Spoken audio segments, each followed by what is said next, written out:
घड़ी की आवाज कितनी डरावनी है ना कोमल। हाँ हाँ, मुझे मालूम है तू ऐसा क्यों कह रही है। तेरे दिमाग में ना अभी भी वो हॉस्पिटल की पुरानी कहानियां वो घूम रही है। नहीं, ऐसी कोई बात नहीं है। मैं तो इसलिए ऐसा कह रही हूँ क्योंकि ये अपना फ्लोर कितना सुनसान है ना। सिर्फ 2 मरीज और हम दोनों के अलावा एक स्टाफ वाला और है बस। पता है, कभी कभी अकेले में तो मुझे भी डर लगता है। ऐसा लगता है जैसे कोई भूत बंगला हो।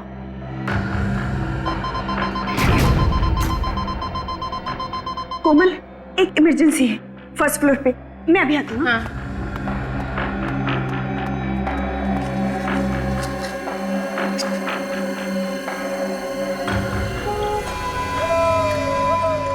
ये कैसी आवाज है?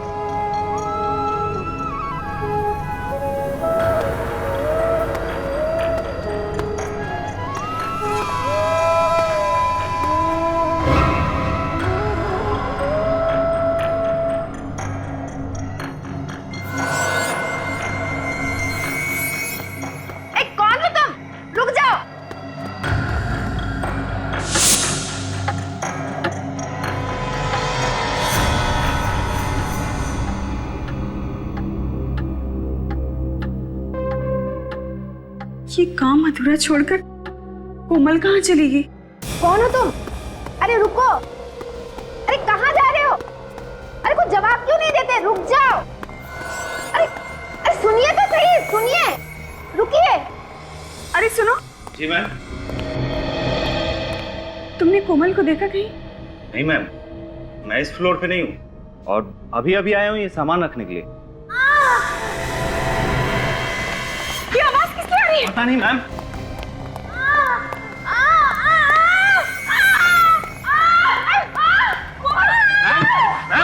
मैम क्या हुआ मैम? मैम क्या हुआ मैम? मैम मैम मैम क्या हुआ? एक आदमी सफेद सफेद। कौन सफेद? सफेद कपड़ों में। क्या हुआ? मैम इनके कानों से तो खून आ रहा है। जल्दी से इसे चले करो, आईसीयू ले जाना पड़ेगा। जल्दी जल्दी। जी मैम। कोमल, कोमल! अरे कोमल क्या हुआ बताओ?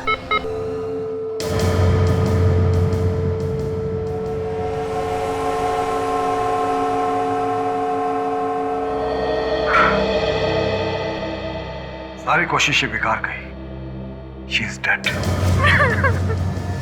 ऐसा इसने क्या सुन लिया जिससे इसके कान के पर्दे भी फट गए और ब्रेन हेमरेज भी हो गया। इसके दिमाग में कोई बीमारी थी, इसने कभी ऐसा कुछ नहीं बताया था। सर, उस कॉरिडोर में ही कुछ हुआ था, वरना ये तो ठीक ठाक थी। जब तुम्हें ऐसी हालत में मिली थी, इसने तुमसे कुछ कहा था? नहीं सर, मुझसे तो कुछ भी नहीं कहा था, लेकिन हाँ, एक आदमी से डरी हुई थी और कह रही थी कि उसे कोई आदमी दिखा था जो सफेद कपड़ों में लिपटा हुआ था। सफेद कपड़ों में? कौन हो सकता है कॉरिडोर में? इस हॉस्पिटल में ही कुछ गड़बड़ है। हॉस्पिटल खुले हुए अभी कुछ दिन हुए हैं और ये सब नाटक शुरू हो गया। क्या हो रहा है? अपनी जबान पे काबू रखो और कोई भी इस तरह की अफवाह मत फैलाओ। सर, सबको मालूम है यहाँ पे पहले दिमाग का हॉस्पिटल था। इस तरह की घटनाओं की वजह से ही ये हॉस्पिटल बंद हुआ था। सुना तो मैंने भी था, उस वक्त भी ऐसे कुछ लोगों की मौत हुई थी। तुम लोगों को शर्म नहीं आती इस तरह की बातें करते हुए? जिस थाली में खाते उसी में छेद करते हो। सर, हमें डीन से ये सब कुछ बातें कर लेनी चाहिए। हाँ, लेकिन इसे ब्रेन हेमरेज हुआ कैसे?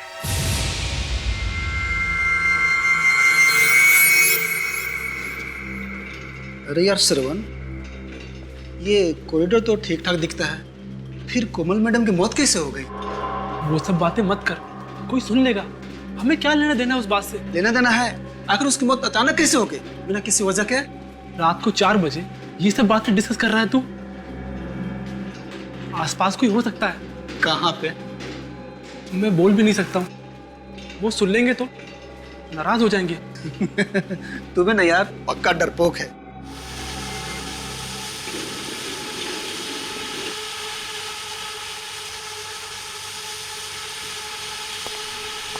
ये आवाज कैसी? मैंने कहा ना कोई है यहाँ पर। तू चुपचाप जल्दी चल यहाँ से। देखा क्या? वो जो गया अभी। कौन? मैंने तो नहीं देखा।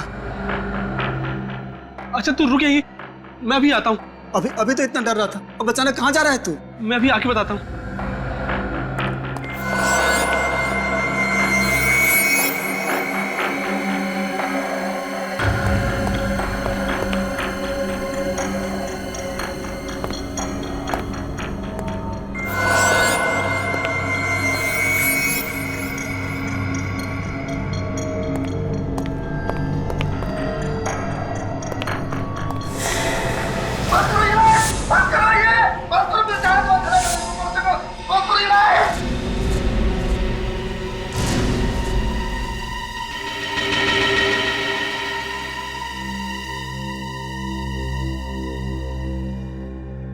कुछ समझ में नहीं आ रहा। श्रवण के कान के पर्दे फट गए और कोमल के भी, और फिर दोनों को ब्रेन हैमरेज हो गया था।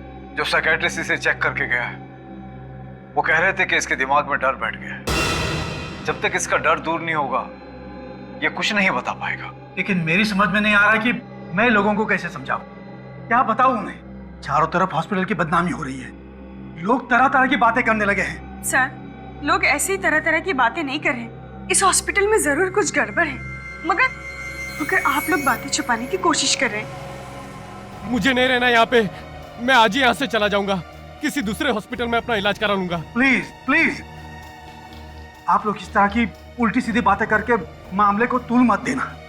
देखिए, मैंने सीआईडी को इन्फॉर्म किया है, अब सच्चाई क्या है ये वो लोग ही ढूंढ निकालेंगे। हाँ, असलियत ढूंढ निकालेंगे आप। दूध का दूध और पानी का पानी कर देंगे। Thank you sir, thank you, आप लोग आ गए। सर, मैं डॉक्टर ऋषभ, इस हॉस्पिटल का डीन, और यह है डॉक्टर केतन और यह है डॉक्टर दुष्यंत। सर, अब आप लोग ही बचा सकते हैं हमारे हॉस्पिटल को बंद होने से। बताइए क्या हुआ है। हमारे हॉस्पिटल की एक नर्स कोमल और एक वार्ड बॉय श्रवण, इन दोनों की मौत हो गई है। और ये दूसरा वार्ड बॉय चंदन, इसके कान के पर्दे फट गए हैं। श्रवण और कोमल, इनकी मौत कैसे हुई? कानों के पर्दे फटने से और ब्रेन हेमरेज से। सर, हमारी नर्स सारिका, इसका कहना है कि कोमल कॉरिडोर में भागती हुई आई और गिर गई। उसके दोनों कानों से खून बह रहा था और वो जोर जोर से चिल्ला रही थी। सारिका नाम है ना तुम्हारा? सारिका, कोमल ने मरते वक्त तुमसे कुछ कहा? सर, कोमल किसी सफेद कपड़े में लिपटे हुए एक आदमी के बारे में बता रही थी। क्या क्या बताया उसने? सर, पूरी बात बताने से पहले ही वो बेहोश हो गई।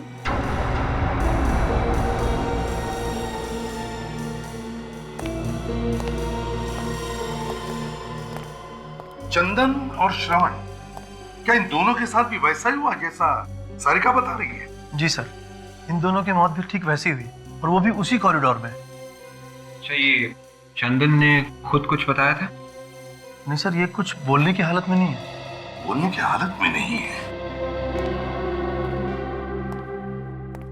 डॉक्टर साहब। हाँ। चंदन, श्रवण और कोमल, इन तीनों के मेडिकल रिपोर्ट्स और चंदन का ब्लड सैंपल चाहिए हमें। श्योर। और वो कॉरिडोर दिखाइए जहां पर कान के पर्दे फटने से और ब्रेन हेमरेज से दो मौतें हुई हैं। आइए सर। चलिए।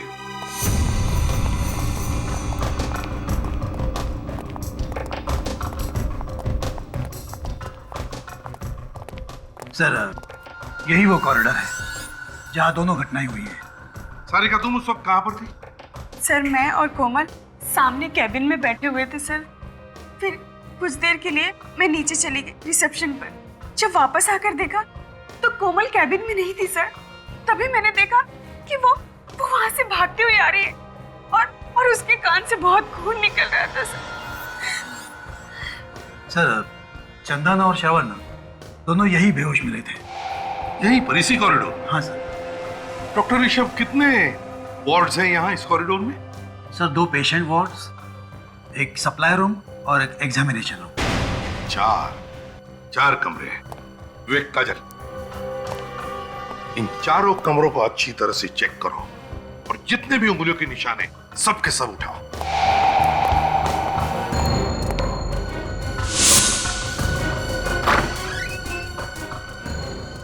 मुझसे एक बात बताओ, कोमल ने जो सारिका को बताया था उस सफेद कपड़े में लिपटे हुए आदमी के बारे में, क्या तुमने देखा है उसे? नहीं सर, सफेद कपड़ों में ऐसा कोई आदमी नहीं दिखा आज तक, मगर हाँ कभी कभी अजीब सी आवाज जरूर सुनी है। आवाज? जी सर। कैसी आवाज? सर जैसे किसी पाइप में से कोई हवा पास हो रही हो।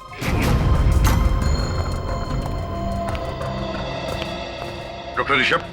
Yes sir. आपको हमारे साथ चलना होगा, आपसे कुछ जरूरी सवाल करने हैं।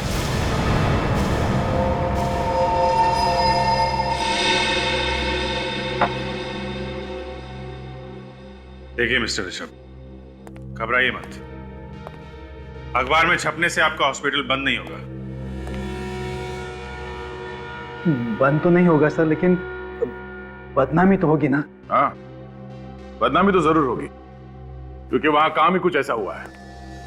सबसे पहले तो आप अपने स्टाफ को समझाइए। सबके सब चिल्ला रहे हैं कि वो जगह डरावनी है। सर मैंने बहुत समझाया उन लोगों को कि वो जगह डरावनी नहीं है, लेकिन 1970 में जब वहाँ दिमाग का हॉस्पिटल बना था, तभी से किसी ने अफवाह फैला के रखी है वहाँ। अफवाह? कैसी अफवाह? यही कि उस जगह में कुछ गड़बड़ है और इसीलिए वो दिमाग का हॉस्पिटल बंद कर दिया गया था। लेकिन उसके कुछ दिनों बाद हमारे चैरिटेबल ट्रस्ट ने फिर से परमिशन लेके ये हॉस्पिटल बनाया था। अब तक तो सब कुछ ठीक ठाक था, लेकिन अचानक ये मौत होने लगी। देखिए ऋषभ जी, ये मौत अचानक नहीं हो रही है। कोई है जो जानबूझ के ये खून कर रहा है। कौन हो सकता है वो सर? ये आप बताइए, आपको किसी पे शक है? सोच के बताइए। कोई ऐसा आदमी जिसे आपके हॉस्पिटल बंद होने से फायदा होता हो? हाँ सर, कुछ लोग तो है जिन्हें हॉस्पिटल बंद होने से फायदा होगा। कौन लोग हैं वो? कुछ बिल्डर्स है सर, जिन्हें हमारे हॉस्पिटल के बारे में सब कुछ पता है। क्या क्या पता है? यही कि हमारा ट्रस्ट बिल्डिंग तोड़ के नया हॉस्पिटल नहीं बना सकता, मगर हमारे ट्रस्ट ने उसी बिल्डिंग को रंग और प्लास्टर करके ये नया हॉस्पिटल शुरू कर दिया है। उन बिल्डर्स को लगा होगा कि ये ट्रस्ट गरीब है, इसलिए अफवाह सुन के जगह छोड़ के भाग जाएंगे। ठीक है, आप जाइए। और हाँ, उस फ्लोर पे जितने भी मरीज हैं उन सबको वहां से हटा दीजिए। जरूर सर। चलो। इस हॉस्पिटल का इतिहास टटोलना होगा और बिल्डर्स के बारे में भी पता करो। कौन लोग हैं जो हॉस्पिटल बंद कराना चाहते हैं?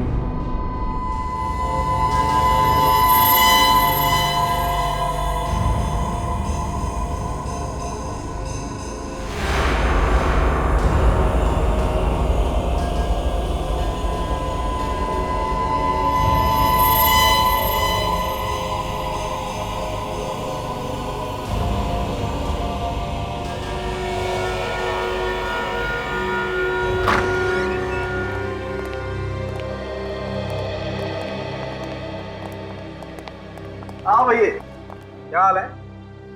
डिपेंड करता है आप क्या बताने वाले हैं।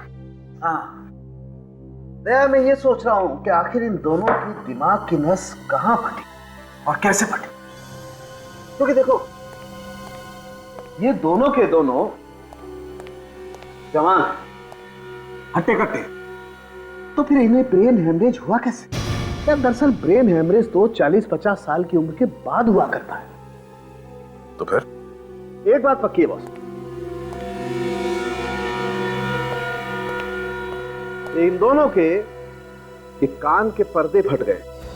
सर हो सकता है इन लोगों ने कोई ऊंची आवाज सुन ली हो, जैसे कान के पास कोई बॉम्ब फट गया हो। एग्जैक्टली ऐसा ही हुआ है।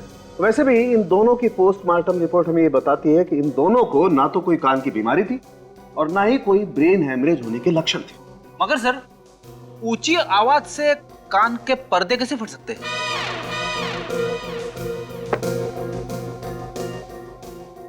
अपना कान यहाँ लाओ, अपना कान मेरे मुंह के पास लाओ। हाँ! जवाब मिल गया क्या? क्या बोला? ये तो गया। अरे क्या बोला? कुछ सुनाई नहीं दे रहा है। दया, ऐसी 4000 मेगाहर्ट्ज की आवाज अगर कान के पास क्रिएट की जाए तो कान के पर्दे फट सकते हैं। चाट बाजार? अबे चाट बाजार नहीं, 4000। फिर वही चाट बाजार। खाने की बातें यहाँ पे क्यों कर रहे हो सर? कहीं की बातें कहीं। आप मजाक कर रहे हो क्या? डॉक्टर साहब, मैंने आपसे कई बार कहा कि फ्रेडी के साथ रिस्क मत लो।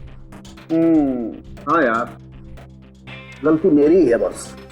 सर, अगर हॉस्पिटल में इतनी जोर की आवाज हुई है तो और लोगों ने भी सुना होगा, मगर वहां पे तो किसी ने कुछ सुना ही नहीं। अब यार ये तो नहीं पता किसी ने वो आवाज क्यों नहीं सुनी, लेकिन ये बात पक्की है कि इन लोगों के कान के पर्दे इतनी ऊंची आवाज की वजह से ही फटे। और ब्रेन हेमरेज? ब्रेन हेमरेज कैसे हुआ सर? पूर्वी, इन दोनों का ब्रेन हेमरेज भी वही हाई फ्रीक्वेंसी साउंड की वजह से ही हुआ है। मैं बताता हूं, आओ। देखो दया, जिस ऊंची आवाज की वजह से इनके कान के पर्दे फटे हैं, उसी ऊंची आवाज की वजह से इनके दिमाग में एक किस्म का केमिकल रिएक्शन हुआ, जिसकी वजह से इन दोनों के दिमाग की नसें फट गई और इन दोनों का ब्रेन हेमरेज हो गया। मगर सर, वो दूसरा वार्ड बॉय चंदन, उसे ब्रेन हेमरेज क्यों नहीं हुआ? उसके तो सिर्फ कानों के पर्दे फटे हैं। ये भी पता चल जाएगा। जैसे उसकी ब्लड रिपोर्ट आएगी ये पता चल जाएगा। और वो जो उंगलियों के निशान मिले थे डॉक्टर तारिका हॉस्पिटल वार्ड के दरवाजे के ऊपर से, उसमें कोमल या श्रवण की उंगलियों के निशान मिले? नहीं, अभी तक तो नहीं मिले। मैं एक निशान से मैच करके देख रही हूँ।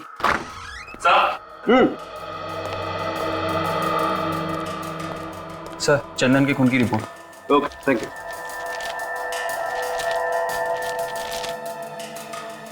Oh my God! क्या हुआ सर? अरे यार, चंदन के खून में तो ऐसी ड्रग मिली है जो उसे ठीक होने ही नहीं देगी। इस चंदन को तो गलत दवाई दी जा रही है बॉस। ये दवाई हॉस्पिटल में दे रहा होगा कोई। फिर दवाइयां बंद करनी होगी, वरना वो कभी हमें सच्चाई नहीं बता पाएगा। छोड़ दो मुझे, जाने दो, छोड़ दो मुझे, छोड़ दो मुझे, जाने दो, छोड़ दो, छोड़ दो। ममता, इसे नींद का इंजेक्शन दो, जल्दी। छोड़ दो मुझे, छोड़ दो मुझे, छोड़ दो मुझे, छोड़ दो मुझे, छोड़ दो मुझे, छोड़ दो मुझे, छोड़।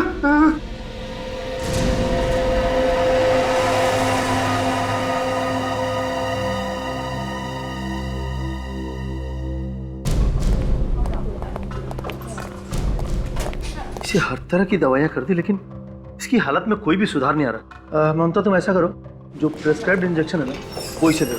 जी डॉक्टर। एक मिनट, बंद करिए, रोको। इसे अब और उल्टी सीधे दवाएं नहीं दी जाएंगी, समझे? आप कौन सी उल्टी सीधी दवाइयों के बारे में बात कर रहे हैं? वही जो आप लोग इसे दे रहे हैं, इससे ये कभी ठीक नहीं होगा। ये क्या कह रहे हैं आप? देखिए, हमें इसके खून में साइको रिएक्टिव ड्रग्स मिले हैं, जिससे इसका दिमाग हमेशा के लिए बंद हो जाएगा। लेकिन ये कैसे हो सकता है? हम तो इसे वही दवाइयां दे रहे हैं जो प्रेस्क्राइब्ड है। ये देखिए, इस पे लेबल भी लगा हुआ है। देखिए डॉक्टर साहब, आप हमारी बात को समझ नहीं रहे। लेबल कुछ भी लगा हो, लेकिन अंदर दवाई नकली है। इसकी दवाई बदली गई है। लेकिन ये ऐसा कौन कर सकता है? आपने बदली होगी। लेकिन मैं ऐसा क्यों करूंगा सर? इस मरीज का इलाज तो आप ही करते हैं ना, तो आप ही ने किया होगा, और कौन करेगा? सर, लेकिन मैंने इसे दवा नहीं दी है। तो फिर कौन देता है दवाई से? वो सर, सारिका ही इसको दवाई देती थी और इंजेक्शन भी वही तैयार करती थी, लेकिन आज उसकी ड्यूटी दूसरे वार्ड में है। ये सारिका वही है ना जो उस रात कोमल के साथ में थी? जी। जरा बुलाइए उसे। जी।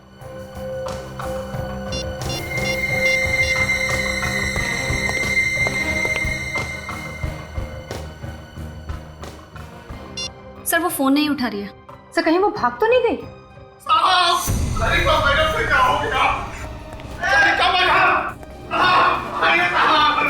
क्या हुआ?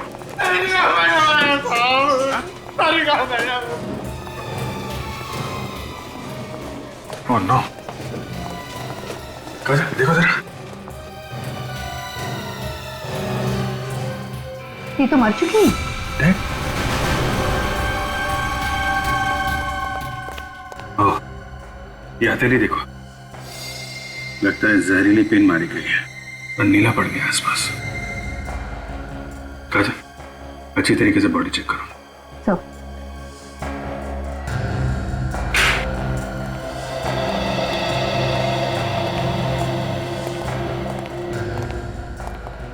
कैसे हुए ये सब? हैं?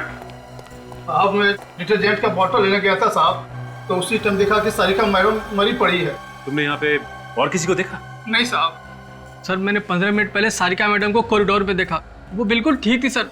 फिर पता नहीं सर उनको क्या हो गया। अच्छा, जब तुमने इसे देखा था तो ये अकेली थी या इसके साथ में कोई और भी था? नहीं सर, वो अकेली थी। वो तो सर अपना हाजिरी बना के स्पेशल वार्ड में किसी मरीज का ब्लड प्रेशर चेक करने गई थी। मैंने भी उससे नई दवाइयों की फाइल के बारे में पूछा था, तब तक तो वो सही थी। फिर कौन मार गया उसे? सारिका खूनी को जानती थी। ऐसा ही लगता है।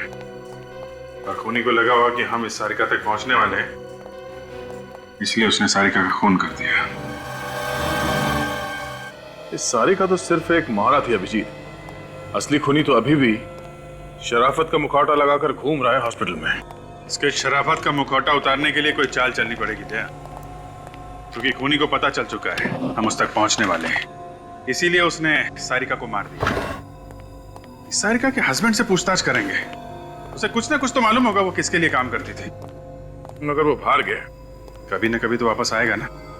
सर इस हॉस्पिटल का ब्लूप्रिंट मिल गया है सर, और ये वो फाइल है सर, इसमें उस हॉस्पिटल की पूरी जानकारी है सर। और सर ये वो नक्शा है जब वहाँ पे दिमाग का हॉस्पिटल था सर, और ये वाला अभी का है, अभी के चैरिटेबल हॉस्पिटल का सर। ये दिमाग का हॉस्पिटल बना 1970 में और बंद हुआ 1990 में। जी, इस दोनों नक्शे में कुछ ज्यादा फर्क नहीं है, बिल्कुल एक ही जैसे हैं। ये बिल्डिंग बनाया गया, बस ये कुछ ब्लॉक्स बनाए गए नए, बाकी तो ऐसे ही है। डीन भी यही कह रहा था। इस नक्शे को देखकर लगता नहीं है कि इसमें कोई ऐसा कमरा है जहां से 4000 हर्ट्ज के आवाज निकलती होगी। कमरा तो बना है दया, वो भी काफी सोच समझ के, क्योंकि उन लोगों को मालूम था कि बिल्डिंग के बनावट के साथ छेड़छाड़ करेंगे तो बिल्डिंग गिर जाएगी। पर सर उस कमरे के बारे में पता चलेगा कैसे? उन उंगलियों के निशान से पता चलेगा जो दरवाजे पे से उठा के लाए गए हैं।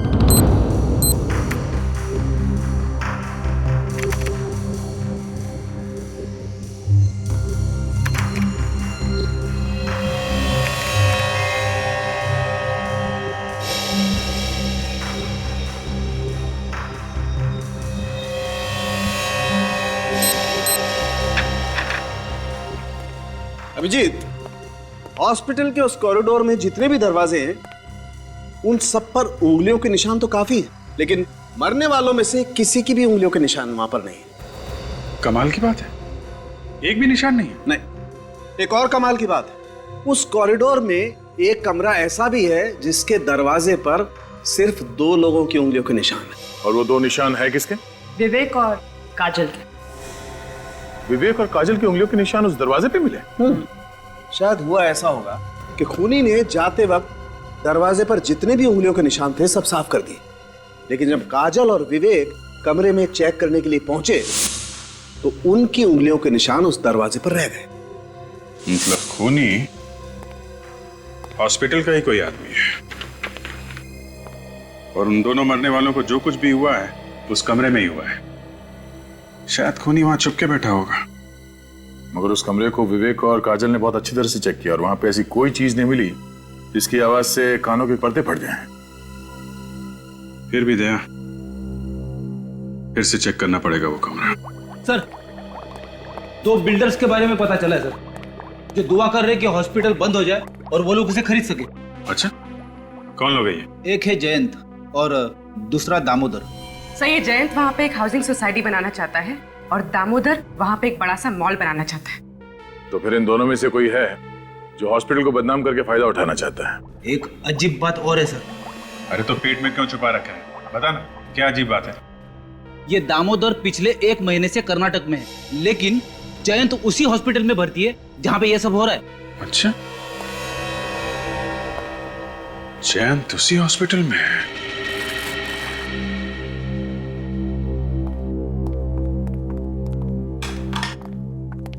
कैसे है मिस्टर जैन? कैसी है तबीयत आपकी? क्या बताऊं सर कैसा हूं। यहाँ खून हो रहा है, चारों तरफ डर है, मैं भी डरा हुआ हूं। हमें तो लगा कि आप बहुत खुश होंगे कि 2-4 लोग और मर जाएं और ये हॉस्पिटल बंद हो जाए, और हॉस्पिटल के बंद होते ही यहाँ पे आप एक नई बिल्डिंग खड़ी करते।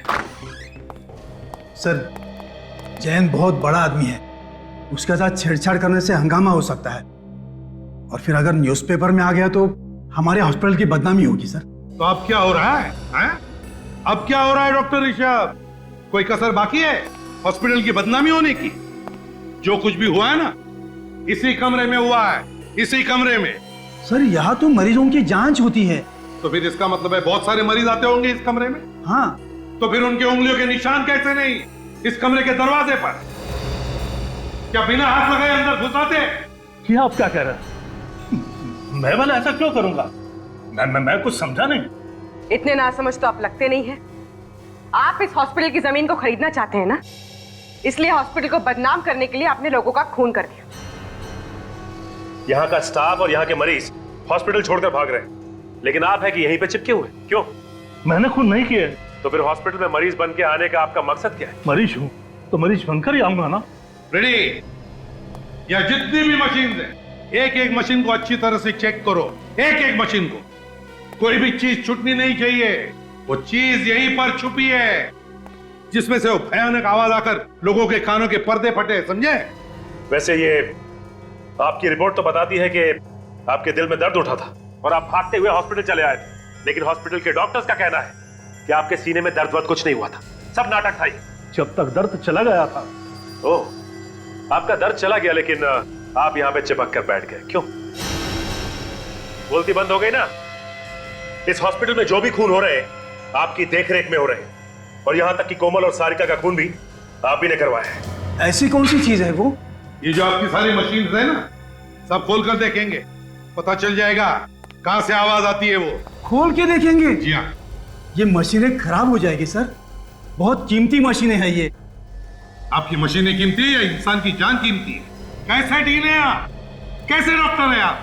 आपको ऐसे नहीं लगता कि पता लगाना चाहिए क्यों जाने जा रही है लोगों की? रेडी? ये सारी मशीन खोलने का हमारे पास सामान है ना? है ना सर, गाड़ी में लेकर आओ, और मजदूर भी लेकर आओ। कुछ तोड़ के देखना है। तोड़ना है? सर, आप मानो या ना मानो, ये खून मैंने नहीं किए। तो फिर मरने से पहले सारिका इस वार्ड में क्यों आई? मुझे नहीं मालूम। हमेशा तो दूसरी नर्स आती थी, पता नहीं उस दिन वो क्यों आई थी। उस दिन कौन सी नर्स ड्यूटी पे थी यहाँ पे? ड्यूटी तो मेरी थी, पर सारिका यहाँ पे क्यों आई थी ये मुझे नहीं मालूम।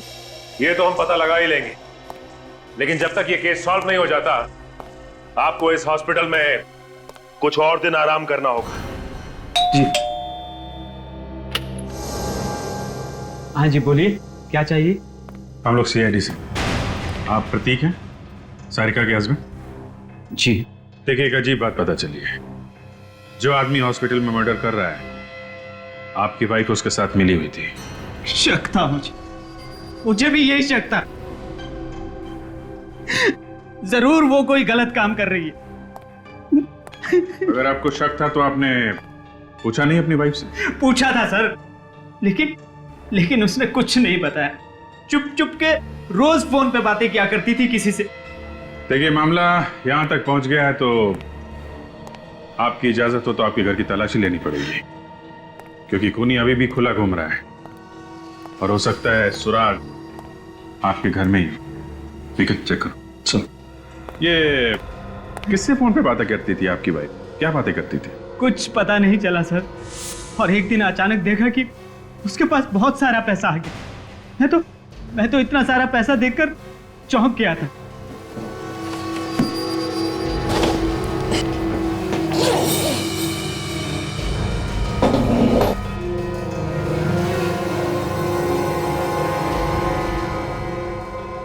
सर, तो म्यूजिकल इंस्ट्रूमेंट ये आप बजाते हैं? ये कहां से आई? अच्छा, आपके घर में मिला और आपको मालूम नहीं? कहां से आई? सर, मुझे कुछ नहीं मालूम, मैं तो इसे पहली बार देख रहा हूँ। सर, कहीं वो इंस्ट्रूमेंट तो नहीं है जिसकी अजीब सी आवाज उस कॉरिडोर में सुनाई देती थी? हो सकता है ये बजता था और लोग वहां पहुंच जाते थे ये सुनने के लिए कि क्या बज रहा है। मगर हाँ कभी कभी अजीब सी आवाज जरूर सुनी। आवाज? जी। कैसी आवाज? सर जैसे किसी पाइप में से कोई हवा पास हो रही हो। यही है, वैसी आवाज जैसे उस मरीज ने बताई थी। ये सारिका किसके लिए काम कर रही थी?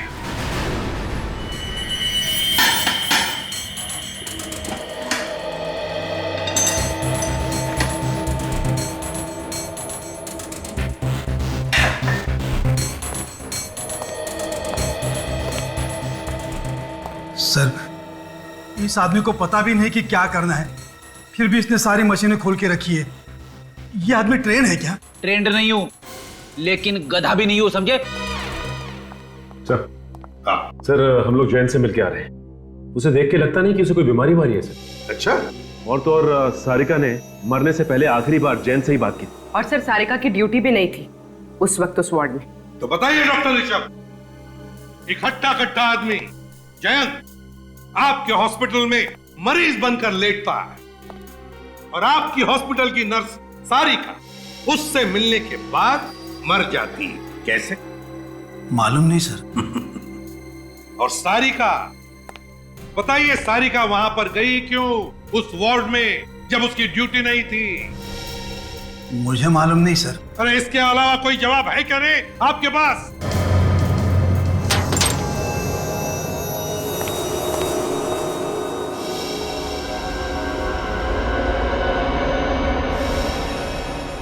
सर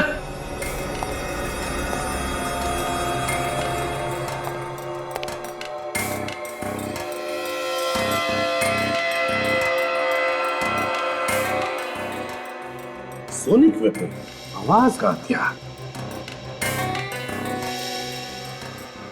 ये भी आवाज का हथियार, ये भी। तीन आवाज के हथियार। कौन से हथियार सर? कौन से हथियार? ये वही हथियार है जिसमें से वो भयानक आवाज निकलने की वजह से चंदन, कोमल और श्रवण के कान के पर्दे फट गए। ये तीनों डिवाइसेस इस मशीन के अंदर कैसे पहुंचे? यही तो हम भी पूछना चाहते हैं आपसे डॉक्टर ऋषभ, ये तीनों के तीनों आवाज के हथियार इतने बड़े मशीन के अंदर कहां से आए? बताइए कहां से आए, बताइए। सर, ये देखिए सर, ये वायरिंग इस कमरे से होके उस कमरे की तरफ जा रही है। लेकिन सर वो आवाज इतनी जोर से हुई कि उन तीनों के कान के पर्दे फट गए, तो फिर वो आवाज हमें क्यों सुनाई नहीं दी? आपको क्यों नहीं सुनाई पड़ी? सचिन, बाहर मजदूर आए होंगे, बुलाओ उन्हें अंदर।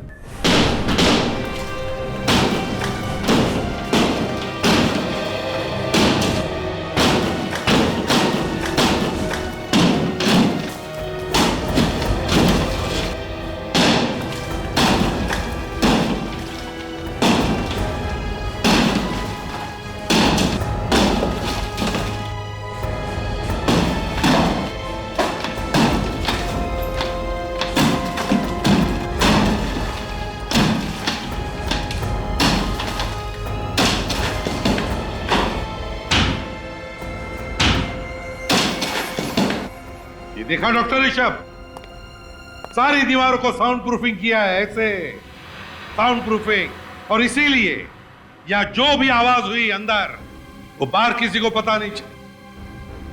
सचिन, अच्छी तरह से जाकर चेक करो, देखो, ढूंढो इसका स्विच कहां पर है।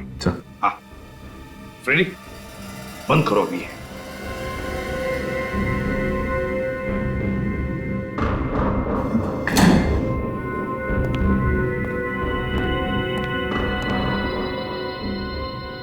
पूर्वी, फ्रेडी, अपने अपने कान इन ईयरमफ से अच्छी तरह से ढक लो, हैं?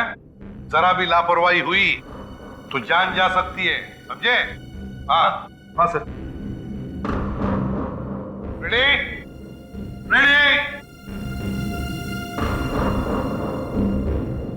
सर, जरा सी भी आवाज सुनाई नहीं दे रही है। Very good, excellent.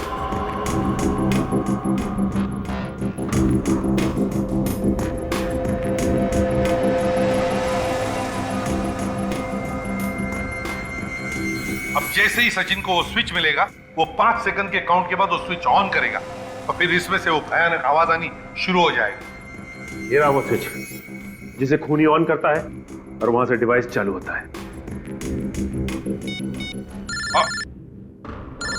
Sir, Sachin sir को स्विच मिल गया। स्विच मिल गया, कान बंद करो जल्दी। 1 2 3 4 5।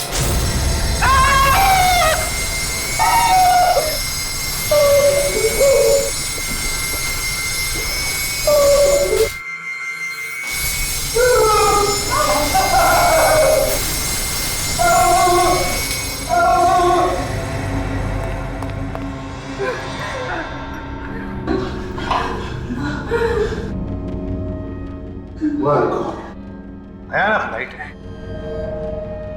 मेरा तो सिर अब भी घूम रहा है। सर मेरे कान गूंज रहे हैं। आप लोग ठीक तो हैं? कुछ हुआ तो नहीं? नहीं सच, हम लोग ठीक हैं, लेकिन इतना भयानक अनुभव था ये, भयानक। इससे पता चलता है कि इतनी दर्दनाक मौत हुई होगी उन लोगों की। डॉक्टर ऋषभ, ये कोई एग्जामिनेशन रूम नहीं है, कोई एग्जामिनेशन रूम नहीं, टॉर्चर रूम है ये। मेरे तो हाथ पैर अभी भी कांप रहे हैं सर। आंखों के सामने सभी चीजें चलती फिरती नजर आ रही है। फ्रेडी, अच्छा हुआ तुमने कानों पर ईयर मफ लगा रखा था सेफ्टी के लिए, वरना तुम्हारा भी वही हाल होता जो कोमल और श्रवण का हुआ था। मगर सर खूनी है कौन? जयंत पे शक है, लेकिन सबूत नहीं है उसके खिलाफ। मगर अभिजीत, जिस तरह से कमरा बना हुआ है, ये रिनोवेशन के वक्त ही प्लानिंग की गई होगी। उसी वक्त ये कमरा बनाया गया होगा। उसके बाद बनाते तो शायद हॉस्पिटल के स्टाफ को पता चल जाता। मगर एक बात पक्की है, खूनी जो कोई भी है उसे आवाज की फ्रीक्वेंसी और लाइट के बारे में सब कुछ मालूम है। अच्छी तरीके से जानता है वो आदमी किन चीजों के इस्तेमाल से कैसे किसी को मारा जा सकता है, कितनी आवाज से कान के पर्दे फट जाएंगे, कब ब्रेन हैमरेज होगा, सब कुछ जानता है। काम कोई मनोचिकित्सक या दिमाग के बारे में जानकारी रखने वाला ही कर सकता है। खूनी कोई साइकेट्रिस्ट है। लेकिन सर उस हॉस्पिटल में कोई साइकियाट्रिस्ट नहीं। कोई तो है पूर्वी, कोई तो है जो असलियत छुपा के वहां पे रह रहा है। उसे बाहर निकालने के लिए कोई खेल खेलना पड़ेगा, कोई दिमागी खेल। ऐसे कब तक इंतजार करेंगे? कम से कम मरीजों के बारे में तो सोचो।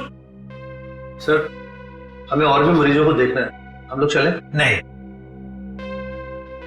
एसीपी साहब का ऑर्डर है, वो लोग बस आते ही होंगे।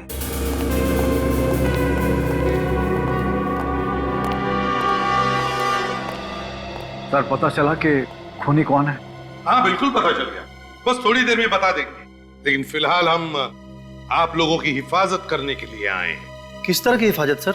आप लोगों पर जिस तरह से हमले हो रहे हैं, उन हमलों से आपकी हिफाजत। सर, ऐसा हो सकता है इन हमलों से बच सकते हैं हम लोग? क्यों नहीं बच सकते? आप लोगों के कान के पर्दे फटना, ब्रेन हेमरेज होना, इन सभी हमलों से आप बच सकते हैं, क्योंकि हमारे फोरेंसिक सर्जन डॉक्टर साळुंखे इन्होंने एक स्पेशल इंजेक्शन बनवाया है उसके लिए। कहीं हम लोग और भी बीमार तो नहीं हो जाएंगे इस इंजेक्शन से? जी नहीं, आप लोग बिल्कुल मत घबराइए। बहुत सारे टेस्ट करने के बाद ये इंजेक्शन बनाया गया है। मैंने अपने ऊपर भी टेस्ट किया इस इंजेक्शन को, बिल्कुल चिंता मत कीजिए, कोई प्रॉब्लम नहीं होगी। डॉक्टर साळुंखे, बताएंगे कि इस इंजेक्शन में कौन सी दवाई है? आई मीन फॉर्मूला क्या है? आप लोगों में से कोई दिमाग का डॉक्टर होगा तो पहचान सकता है फार्मूला क्या है। फिर भी सर आप बताइए तो सही। सोडियम पेंटाथॉल सीरम है इसका नाम। लाओ, आ दो। क्या कर रहे हैं आप? क्या हो गया डॉक्टर दुष्यंत? आपने अपना हाथ पीछे क्यों खींच लिया? कुछ परेशानी है क्या आपको? नहीं, कोई परेशानी नहीं है, लेकिन ये समझ में आ गया है कि आप लोग क्या करने जा रहे हैं। अरे वाह, क्या बात, बड़े होशियार हैं आप डॉक्टर दुष्यंत। हैं? तो फिर बताइए क्या करने वाले हैं हम?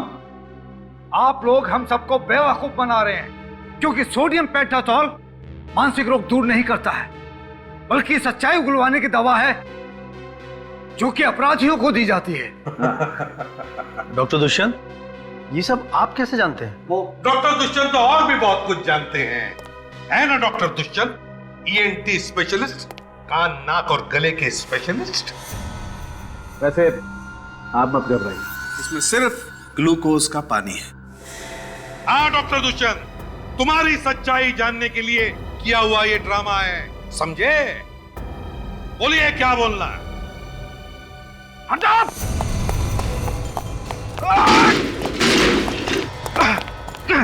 नहीं डॉक्टर, अब भागने की कोई गुंजाइश नहीं है, चलिए।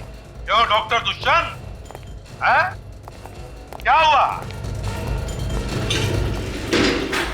थक गए? आपका क्यों?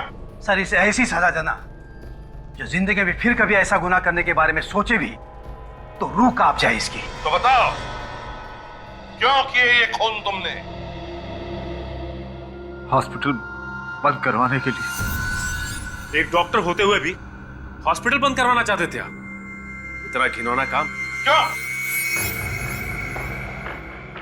क्योंकि किसी ने मुझे पैसों को लालच दिया था। वो जानता था कि मैं दिमाग का डॉक्टर हूं, बिना हथियार के मैं किसी का भी आसानी से खून कर सकता हूं। और इसमें सारिका भी मेरे साथ थी। तो फिर तुमने सारिका को मारा क्यों? क्योंकि उस तक आप पहुंचने वाले थे। मुझे डर था कि अगर उसने मुंह खोल दिया तो मैं मारा जाऊंगा, इसलिए मैंने उसे भी जान से मार दिया। पैसों की लालच वो किसने दिखाई तुम्हें? दामोदर ने। वो यहां पर एक मॉल बनाना चाहता था। और तुम भूल गए कि तुम एक डॉक्टर हो। जान बचाना तुम्हारा काम है, जान लेना नहीं। भूल गए तुम। पेशे से गद्दारी की तुमने, हिपोक्रेटिस की शपथ भूल गए तुम। 3-3 खून किए। अब जेल में सड़ते बैठना, फांसी का ऑर्डर आने तक।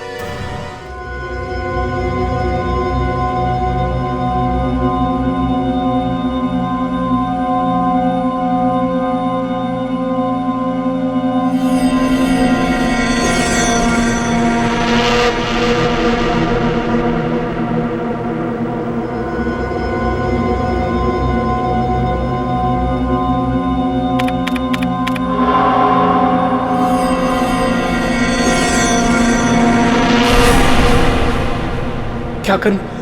लिखूं कि नहीं लिखूं? पुलिस को बताना अच्छा है। हाँ,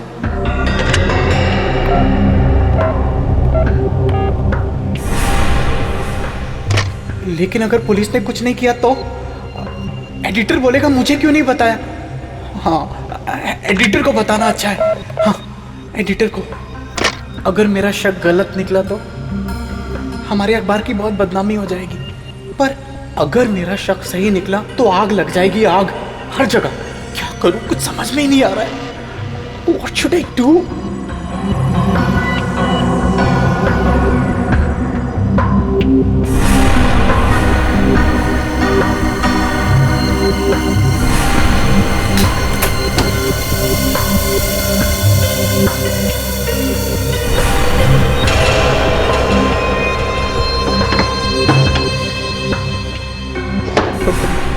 कौन है? कौन है वहां? कौन है वहां?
लगता है ये यहाँ पे हाथ धो रहा था, तभी इस पे पीछे से अटैक हुआ। गला घोटा गया है मेटल वायर से। सर तार अंदर तक चला गया है। खूनी निशान से लंबा था। ये आप कैसे कह सकते हैं? निशान नीचे से ऊपर की तरफ है, नीचे से ऊपर की तरफ। ओहो, ये देखो, जाते जाते खूनी अपने चप्पल का निशान छोड़ गया है। लगता है 9-10 नंबर की चप्पल होगी। विवेक सर, निशान उठा लो। Yes sir.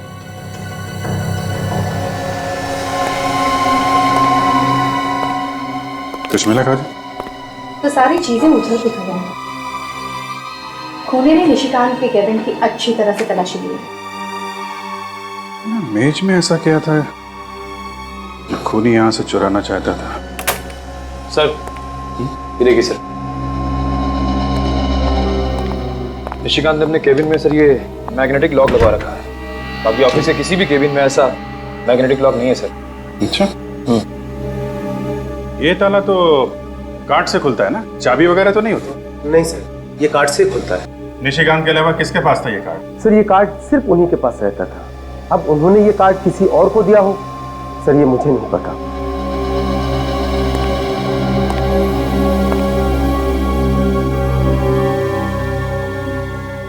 तो निशिकांत जब काम करते थे तो ये केबिन बंद रहता था? जी हाँ सर, हमेशा बंद रहता था। इसका मतलब ये काम किसी पास वाले आदमी का है, किसी ऐसे आदमी का है जिस पे निशिकांत ने भरोसा किया और उसे अपना कार्ड दिया। वैसे ये ताला सिर्फ निशिकांत के केबिन पे ही क्यों है? पता नहीं सर, पर उन्होंने एडिटर साहब से खास रिक्वेस्ट की थी कि उनके केबिन में लॉक लगाया जाए। जिस समय निशिकांत यहाँ काम कर रहे थे उस वक्त ऑफिस में कौन कौन लोग मौजूद थे? 1 मिनट सर, अनिल रजिस्टर लेके आना। सर, कौन कब आता है कब जाता है हम सारे लोगों की एंट्री करके रखते हैं रजिस्टर में। ये लीजिए सर। 7 लोग थे ऑफिस में, 6 स्टाफ के और 1 विजिटर, विक्रमादित्य। ये विक्रमादित्य कौन है? सर, ये बिजनेसमैन है, इंटरव्यू के लिए आए थे। आपके ऑफिस में चप्पल कौन पहनता है 9-10 नंबर की?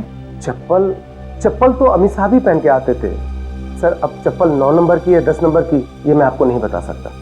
लेकिन अमित का नाम तो रजिस्टर में है ही नहीं। सर, वो कुछ दिन से ऑफिस आ नहीं रहे। क्यों नहीं आ रहे हैं ऑफिस? पता नहीं, पर शायद हो सकता है कि इस लॉक का कार्ड उनके पास हो। केबिन का कार्ड हो सकता है? क्यों? अमित साहब और निशिकांत जी एक साथ काम किया करते थे, पार्टनर की तरह। पार्टनर की तरह? इस अमित का एड्रेस दीजिए जरा। ये आप लोग क्या कह रहे हैं सर? मैं किसी का खून कैसे कर सकता हूँ? पिछले 2 दिन से मैं अस्पताल में था। आज सुबह ही घर वापस आया हूँ मैं। क्या हुआ? बहुत बुखार है सर।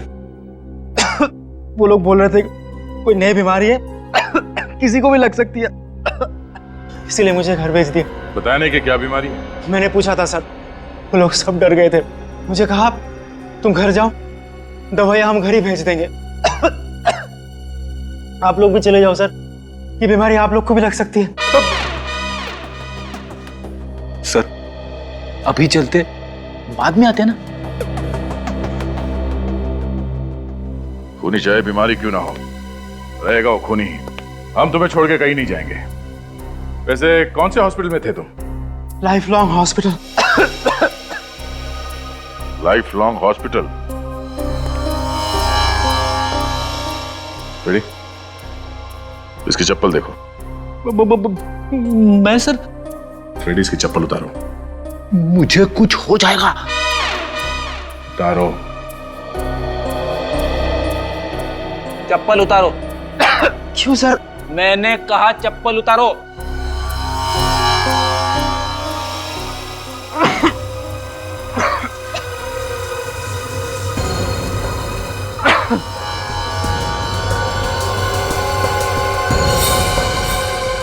सर, बिल्कुल वैसी चप्पल है सर, 9 नंबर। अमित, जब तुम हॉस्पिटल में थे तो तुम्हारी चप्पल क्या घर पे थी? हाँ? क्या मतलब? मतलब तुम्हारी चप्पल वहां ऑफिस में कैसे पहुंच गई निशिकांत का खून करने? क्या? हाँ, निशिकांत के लाश के पास तुम्हारे चप्पल का निशान मिला है। सर, ये सब मुझे फंसाने की साजिश है सर। यकीन मानिए, पिछले हफ्ते किसी ने मेरी चप्पल चुरा ली थी ऑफिस से। ये बिल्कुल नई चप्पल है। तुम्हारी चप्पल चुरा ली? पर तुम्हें कोई क्यों फंसाएगा? मेरी तो किसी के साथ कोई दुश्मनी भी नहीं है सर। अच्छा, निशिकांत के कैबिन के अंदर घुसने के लिए एक्सेस कार्ड की जरूरत होती है, और तुम्हारे पास भी एक एक्सेस कार्ड है ना? जी हाँ सर। दिखाओ, कहाँ है?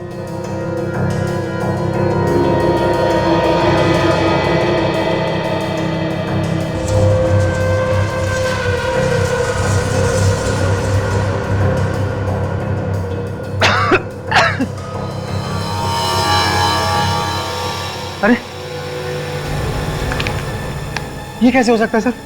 मैंने खुद मेरा एक्सेस कार्ड इसमें रखा था। शायद किसी ने वो भी चुरा लिया।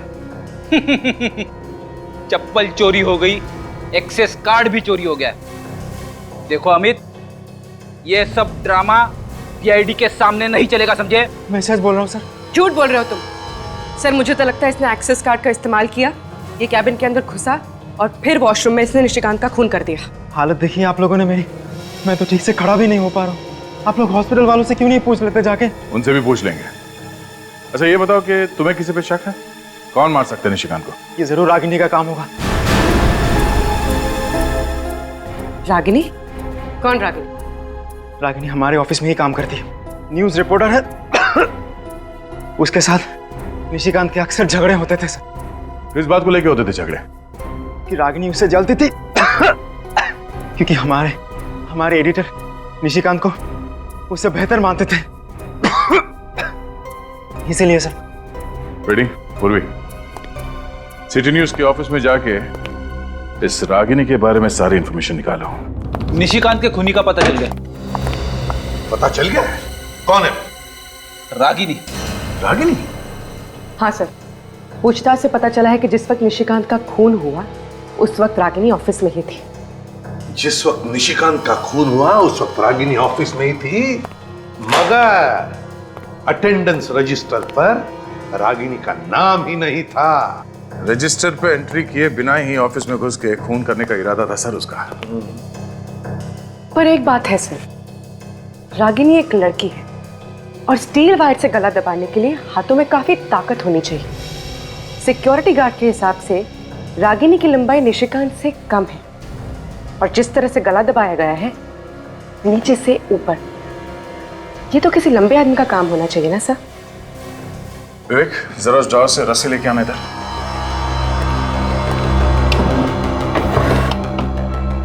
दोनों हाथ से पकड़ो। अब विवेक की हाइट मुझसे कम है, मेरे गले पे भी वैसे निशान आ सकते हैं नीचे से ऊपर अगर इस तरह से मार दिया हो। लाओ रस्सी। अब मेरे पीठ पे चढ़। यस, अगर पीठ पे चढ़ के रस्सी खींच लिया जाए तो निशान नीचे से ऊपर की तरफ आएगा। क्यों? तो मतलब दया पीछे से लटक कर गला दबा दिया। शायद रागिनी ने निशिकांत का खून इसी तरह किया है। अरे आप लोगों का दिमाग ठिकाने पे तो है? आप लोग सोच भी कैसे सकते हैं कि मैं निशिकांत का खून कर सकती हूँ? अरे वो तो मेरे साथ काम करता था, फिर मैं उसका खून करने के बारे में सोच भी कैसे सकती हूँ? और वैसे भी कभी सुना है किसी लड़की को खून करते हुए? ये तो आप रहने दीजिए कि लड़की खून नहीं कर सकती। हम लोग रात दिन खून की बातें करते रहते हैं। हमें अच्छी तरह से पता है कि कौन खून कर सकता है और कौन नहीं। इसीलिए आप लोगों को हर इंसान खूनी ही नजर आता है। जी बिल्कुल नजर आता है। आप ये बताइए कि कल रात जब निशिकांत का खून हुआ तो आप ऑफिस में ही थी ना? अरे ऑफिस में काम करती हूँ तो ऑफिस में ही रहूंगी ना। और ऑफिस में और भी तो लोग थे। ऑफिस में जो और लोग थे उनका नाम रजिस्टर में साफ साफ लिखा हुआ है, सिर्फ एक नाम नहीं लिखा हुआ था और वो है तुम्हारा नाम, मिस रागिनी कुमार। अच्छा, रजिस्टर में नाम नहीं है? ऐसा कैसे हो गया? शायद मैं जल्दबाजी में नाम लिखना भूल गई। वैसे किस चीज की जल्दी थी आपको? कहीं भी आग लगी थी या फिर कुछ छिपाना था आपको? नहीं, कोई मेरा इंतजार कर रहा था। वैसे रागिनी जी, आपका इंतजार कौन कर रहा था? निशिकांत? जी नहीं, मिस्टर विक्रमादित्य। विक्रमादित्य? ये वही पॉलिटिशियन है ना जिसके बारे में आपके अखबार ने 2 हफ्ते पहले कुछ उल्टा सीधा छापा था? जी, वो आर्टिकल निशिकांत ने लिखा था। उसने विक्रम जी के ऊपर करप्शन के गलत इल्जाम लगाए थे और इसीलिए तो वो कल मुझे इंटरव्यू देने के लिए आए थे, ताकि वो लोगों को बता सके कि जो पहले लिखा गया था वो सब गलत था। कमाल की बात है, अखबार का एक रिपोर्टर विक्रमादित्य के ऊपर कीचड़ उछालता है और उसी अखबार का दूसरा रिपोर्टर कीचड़ को साफ करने की कोशिश करता है। ये चक्कर क्या है? देखिए, हमारा अखबार सिर्फ सच का साथ देता है। और ये भी तो सच है कि तुम्हारी और निशिकांत की बनती नहीं थी। 36 का आंकड़ा था तुम दोनों के बीच। क्यों? मैंने उससे 2 साल पहले ज्वाइन किया था, लेकिन प्रमोशन उसको मुझसे पहले मिल गया। बस इसी बात का मलाल था मेरे दिल में। रागिनी जी, इतना ही काफी है किसी को ऊपर पहुंचाने के लिए। अरे ये कैसी बातें कर रहे हैं आप लोग? ऐसे आपसी भेदभाव तो हर ऑफिस में होते हैं। हर कोई चलता है एक दूसरे से। दूसरे की बातें छोड़िए, आप अपनी बात कीजिए। देखिए, आप लोग बेवजह मुझ पे शक किए जा रहे हैं। अरे जब निशिकांत का खून हुआ था तब विक्रम जी भी तो थे ऑफिस में। आप विक्रमादित्य पे इल्जाम लगा रही हैं? जी नहीं, मैं इल्जाम नहीं लगा रही। मैं तो सिर्फ ये कह रही हूँ कि जब निशिकांत का खून हुआ तब विक्रम जी भी तो ऑफिस में थे, और वैसे भी वो भी तो चिढ़े हुए थे उनसे। वो तो तुम्हें इंटरव्यू दे रहे थे ना उस वक्त, तो फिर? हाँ, पर बीच में वो उठकर चले गए थे वॉशरूम और तकरीबन 15-20 मिनट तक वापस नहीं आए थे। तो हो सकता है निशिकांत का खून उन्होंने ही किया हो। विक्रमादित्य जी, 2 हफ्ते पहले सिटी न्यूज में आपके खिलाफ एक आर्टिकल छपा था जिसने बुरी तरह से धज्जियां उड़ाई थी आपकी। घूसखोरी से लेकर भ्रष्टाचार के सारे इल्जाम लगाए थे आपके ऊपर। मैं उन्हीं बेबुनियाद इल्जामों की सच्चाई बताने गया था कल रात वहां पर। अच्छा, तो सच्चाई बताते बताते दिल की भड़ास भी निकाल दी। What? आपके खिलाफ जो कहानी छपी थी अखबार में, वो निशिकांत ने लिखी थी। कहीं ऐसा तो नहीं कि आपने निशिकांत का... What do you mean? तुम्हें पता है तुम किसके सामने खड़े हो? इतना घिनौना इल्जाम लगाने की तुम्हारी हिम्मत कैसे हुई? देखिए मिस्टर, फिलहाल तो आप सिर्फ एक सस्पेक्ट हैं, एक ऐसे आदमी जिस पे हमें शक है। इसलिए मेरी आपसे ये रिक्वेस्ट है कि प्लीज कोऑपरेट विद अस। तुम लोग मुझ पर इस तरह से दबाव नहीं डाल सकते। मैं अभी एसीपी प्रद्युम्न से बात करता हूँ, तभी तुम लोगों की अकल ठिकाने आएगी। रवि, एसपी साहब को फोन लगाओ। सर, मिस्टर विक्रमादित्य आपसे बात करना चाहते हैं। जी सर। एसीपी साहब। एसीपी साहब, ये क्या हो रहा है? आपके ऑफिसर्स मुझ पर कीचड़ उछाल रहे हैं। तो आ जाइए ब्यूरो, कीचड़ साफ कर देंगे। व्हाट? नहीं सर, मैं सीआईडी ब्यूरो नहीं आ सकता। मैं इनके सभी सवालों के जवाब यहीं पर दे दूंगा। हाँ। Yes sir, thank you sir. तो मिस्टर विक्रमादित्य जी, बताने का कष्ट करेंगे? वो ऐसा है कि निशिकांत को मैंने ही पैसे दिए थे अपने खिलाफ आर्टिकल छापने के लिए। आपने? पर क्यों? पब्लिसिटी पाने के लिए। मैंने सोचा अपने ही खिलाफ अखबार में छपवा दूंगा और फिर उसी रिपोर्ट को गलत साबित करके इल्जाम राइवल कंपनी पे डाल दूंगा। पर उस खून से मेरा कोई लेना देना नहीं है। ये कैसे मान लें? आप 9:30 बजे इंटरव्यू देने के लिए गए और 9:45 के आसपास वॉशरूम इस्तेमाल करने के बहाने आप बाहर चले गए और ठीक 20 मिनट के बाद आप वापस लौटे और उसी दौरान निशिकांत जी का खून हुआ। मैं वाकई उस वक्त बाथरूम में था। पता नहीं कैसे कल अचानक इंटरव्यू देते वक्त मेरे पेट में गड़बड़ हुई और गड़बड़ इतनी ज्यादा हुई कि इंटरव्यू मुझे आधे में ही छोड़कर आना पड़ा। ये अचानक आपका पेट कैसे खराब हो गया? वैसे तो मैं खाने पीने में बहुत ज्यादा सावधानी रखता हूँ, बाहर का कुछ खाता पीता नहीं। तो फिर कल रात ऐसा क्या खा लिया था जिससे पेट खराब हो गया आपका? कल तो मैंने सिर्फ जूस ही पिया था। तो क्या किसी ने जूस में कुछ मिला दिया? जूस का फ्लास्क मैं खुद ही भरता हूँ। और जूस भी खुद ही बनाते हैं? नहीं, बाजार से टेट्रा पैक खरीदता हूँ।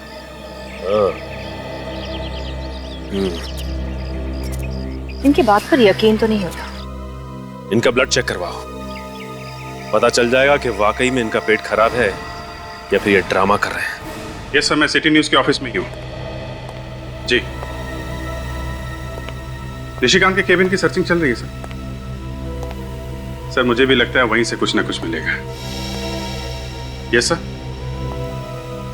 जी, फौरन इन्फॉर्म करूंगा। Okay, thank you sir. Sir. हाँ विवेक। ये रही विक्रमादित्य जी की खून की रिपोर्ट। उनके खून में ऑस्मोटिक लैक्सेटिव्स मिले हैं सर। मतलब उसका पेट वाकई खराब था, झूठ नहीं बोल रहा था? Yes sir. रिपोर्ट में ये भी लिखा है कि पिछले कुछ दिनों से वो सिर्फ जूस पी रहे, खाना नहीं खा रहे। मतलब जूस में ही किसी ने कुछ मिलाया है जिससे उसका पेट खराब हो गया। हाँ काजल, तो ये देखिए सर,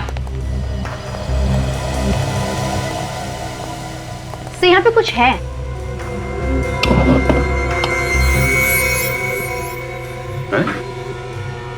यहाँ मेज के नीचे अखबार चिपका के रखा है, निकालो जरा।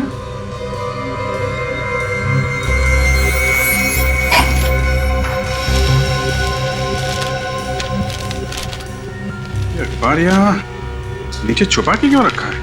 तो कहीं निशिकांत की खून की वजह इस अखबार में तो नहीं छिपी है? हो सकता है। ये क्या है? इस न्यूज के कुछ शब्दों पे उसने मार्क कर रखा है। कौन सी न्यूज है ये? किसी किशोर नाम के बिजनेसमैन के किडनैप होने की न्यूज है ये। सर कहीं इस किशोर की किडनैपिंग और निशिकांत के खून का आपस में कोई संबंध तो नहीं? हो सकता है। एक काम करो विवेक, वसंत नगर पुलिस स्टेशन जाओ और इस किशोर के केस की जितनी भी डिटेल्स है सब लेके आओ। शायद ये किशोर ही वो कड़ी है जो मैं इस केस में आगे लेकर जाएगा। किशोर की किडनैपिंग हुई नहीं, कोई भी उसे उठाकर नहीं ले गया था। क्या मतलब? सर हम लोग अभी अभी वसंत नगर पुलिस स्टेशन से आ रहे हैं, वहां पे किसी भी किशोर नाम के बिजनेसमैन के किडनैप होने की रिपोर्ट लिखवाई नहीं गई है। अरे कुछ भी बोल रहा विवेक, तुझे इस केस के बारे में कुछ नहीं मालूम? वो बात नहीं है सर। सर हम लोग किशोर के घर गए और वहां जाकर पता चला कि किशोर नाम का आदमी कोई रहता ही नहीं है। उस एड्रेस पे कोई घर है ही नहीं। उस एड्रेस पर कोई घर है ही नहीं? तो इसका मतलब है पेपर वालों ने ये झूठी खबर छपवाई। सर निशिकांत ने एक खबर लिखी नहीं है, मगर ये अखबार उसने छुपा के रखा था, तो जरूर इसमें कुछ ना कुछ होगा सर। और दया, इस खबर की वजह से ही निशिकांत का खून हुआ है। विवेक, पूर्वी, काम करो, इस पेपर के एडिटर के पास जाओ और उससे पूछो कि ये स्टोरी किसने लिखी। Yes sir. पर सर ये स्टोरी नकली है तो फिर छापी क्यों होगी? सर हो सकता है अखबार में छापने के लिए कुछ मसाला ना रहा हो, इसलिए मनगढ़ंत स्टोरी छाप दी। नहीं निखिल, इसके पीछे कुछ और ही है। जरूर ये red coat northern side 2 armed man, ये जरूर कोई कोड वर्ड है। कुछ तो छुपा है इन शब्दों के पीछे। हाँ सर, खबर में छुपा के कोई खुफिया संदेशा भेजा जा रहा है। लेकिन क्या मतलब हो सकता है इन 3 शब्दों का? Red coat, northern side, 2 armed man. Sir red coat का मतलब किसी लाल गाड़ी या किसी लाल कलर के कुरियर से तो नहीं है? लाल रंग की गाड़ी मतलब पोस्ट वैन, पार्सल, कुरियर या कार्गो वगैरह? हो सकता है, लेकिन मुझे तो लगता है कि ये कुछ और ही है। ये कोई छोटी मोटी बात नहीं, कोई बड़ा होने वाला है। कुछ तो बड़ा होने वाला है, कुछ तो बड़ा, मगर क्या? माय गॉड, आज 26 जनवरी है, तो कोई ऐसा तो नहीं कि कोई हमला होने वाला है आज 26 जनवरी के दिन? मुझे भी यही लगता है सर। कहां पे सर? वसंत नगर। वसंत नगर तो बहुत बड़ा एरिया है सर, किस जगह पे होने वाला पता कैसे चलेगा? ये रेड कोट, लाल कोट मार्केट। लाल कोट मार्केट? तो फिर दया, लाल कोट मार्केट के नॉर्दर्न साइड मतलब उत्तरी दिशा में। उत्तर दिशा में कहां पे सर? सर ये क्रॉस रोड देखिए, इसमें ये क्लॉक टावर लिखा हुआ है। हाँ तो लाल कोट मार्केट के उत्तरी दिशा में 4 क्लॉक टावर्स है सर। तो फिर दया, ये जो फाउंटेन लिखा है, इसका कोई ना कोई तो मतलब जरूर है दया। फाउंटेन? सर उन 4 क्लॉक टावर में से एक क्लॉक टावर के नीचे ये फाउंटेन भी है। तो इसका मतलब है जो भी धमाका होने वाला है वो वसंत नगर के लाल कोट मार्केट के उत्तरी दिशा में, जहां पर 4 क्लॉक टावर्स है और जिसमें एक क्लॉक टावर के पास में फाउंटेन है, वहीं पर। धमाका कब होगा सर? रेडी, ये पेपर कल का है, 24 घंटे पहले का। इसके खबर के मुताबिक किशोर की किडनैपिंग कल दोपहर को 3 बजे हुई और पुलिस ने कहा था कि यह केस वो 24 घंटे में सॉल्व करेंगे। इसका मतलब है धमाका आज दोपहर के 3 बजे होने वाला है। सिर्फ 1 घंटा बचा है sir. My God,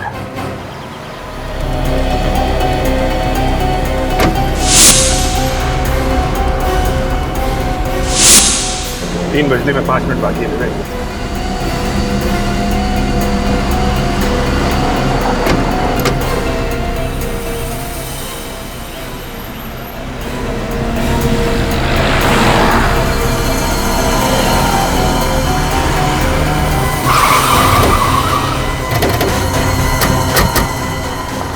my God, निकल, एम्बुलेंस में डालो इन लोगों को, जल्दी।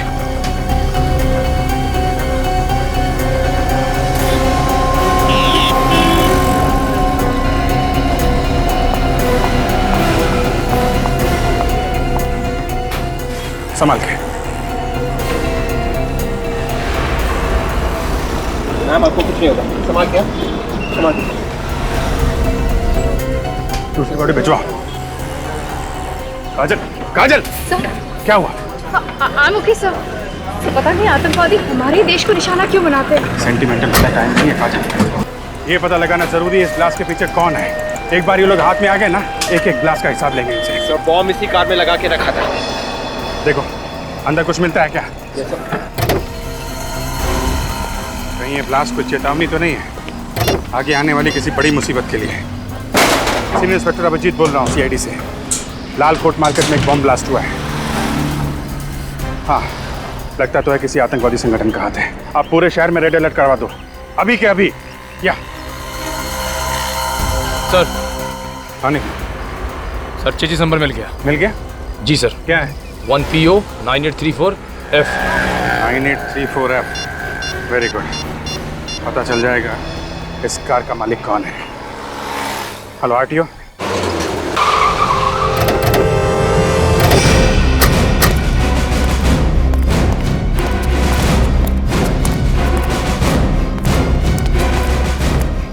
जी कहिए, किसे मिलना है आपको? प्रतीक से मिलना है। नहीं प्रतीक हूं। ZX097097, ये तुम्हारी गाड़ी का नंबर है? जी हाँ, पर वो गाड़ी तो मैंने 20 दिन पहले बेच दी। आतंकवादियों को बेच दी? आप लोग है कौन? आतंकवादियों के बाप, CID। क्या हुआ सर, मेरी गाड़ी को क्या हुआ? बॉम्ब ब्लास्ट हुआ है, 150 लोग मारे गए। ब्लास्ट?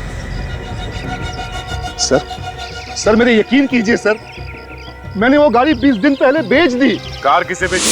सर वो शेरा नाम के किसी आदमी को। शेरा का एड्रेस तो होगा ना, कहाँ रहता है शेरा? वो तो पता नहीं है सर। तुमने शेरा को कार बेची और तुम्हें मालूम नहीं कहाँ रहता है? उसका एड्रेस नहीं है तुम्हारे पास? सर मेरे बेटे ने इंटरनेट पे ऐड डाली कार बेचने के लिए। शेरा ने सारे डील वही मंजूर कर ली। बिना कार को देख के उसने खरीदने के लिए हाँ कर दिया? सर वो मेरे बेटे ने कुछ फोटोज डाली थी कार की, तो शेरा को कार पसंद आ गया। तुम्हारे बेटे को बुलाओ। वो तो पुणे गया है सर, ऑफिस के काम से। I see। अच्छा, इस शेरा ने पेमेंट चेक से किया होगा? नहीं सर, शेरा ने मेरे बैंक अकाउंट में कैश जमा करवा दिया था और फिर घर आकर कार की चाबी ले गए। शेरा घर आया था तो तुमने उसे देखा है? उसका स्केच बनवा सकते हो? नहीं सर, वो जब आया था घर पे मैं था नहीं घर पे। तो खुद आके तुम्हारे घर के अंदर से गाड़ी की चाबी लेके गया? सर मेरे नौकर ने दी थी चाबी। नौकर को बुलाओ। उसे तो मैंने पिछले हफ्ते ही नौकरी से निकाल दिया था, अब पता नहीं कहाँ होगा। कमाल है सर, इसके पास तो सभी बहाने पहले से ही तैयार है। शेरा का ईमेल एड्रेस है या वो भी नहीं है तुम्हारे पास? हाँ सर, ईमेल एड्रेस है। चलो शुक्र है, किसी चीज के लिए तो हाँ बोला तुमने। लेके आओ। सर रागिनी का जरूर उन लोगों के साथ कनेक्शन है जिन्होंने बॉम्ब ब्लास्ट करवाया था, और इसीलिए उसने पेपर में वो झूठी कहानी छपवाई थी। देखने में एक कहानी, और असल में बॉम्ब ब्लास्ट करने वालों के लिए वो कोड वर्ड था। और निशिकांत को इस बात की भनक लग गई थी, शायद इसीलिए रागिनी ने उसका खून कर दिया। काजल, तो पीछे देखो। चलो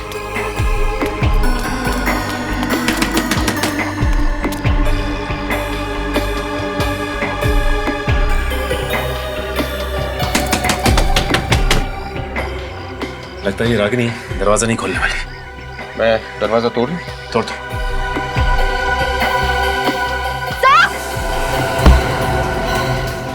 क्या हुआ काजल? देखो रागिनी यहाँ से भाग रही है।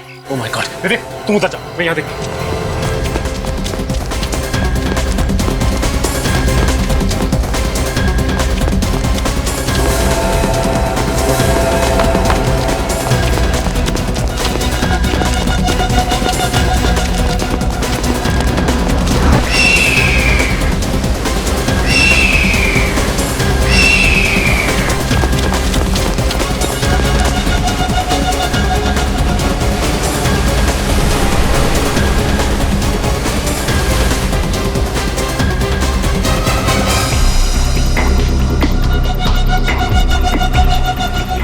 अब तुम्हारा खेल खत्म हो गया है रागिनी कुमार।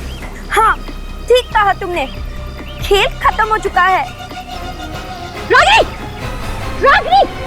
shera85@tmail.com से एक ईमेल भेजा गया था तुम्हारे साइबर कैफे के किसी कंप्यूटर से, देख सकते हो?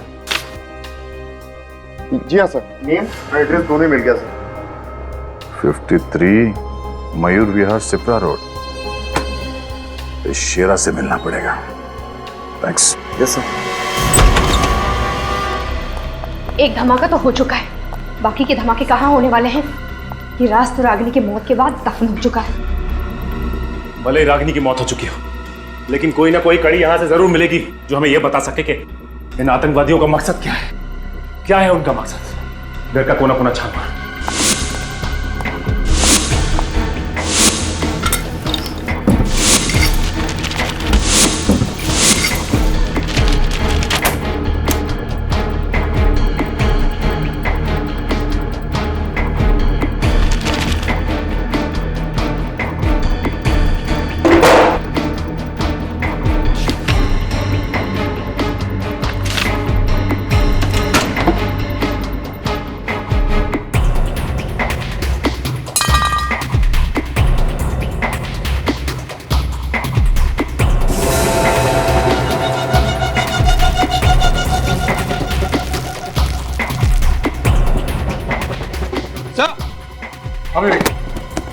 क्या मिला?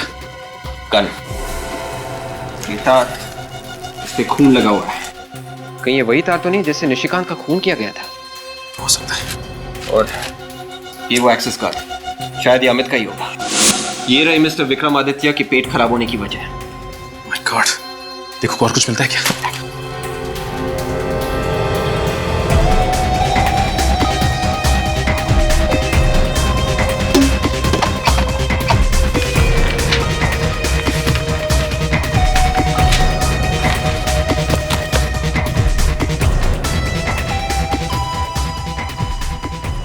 ये देखिए सब।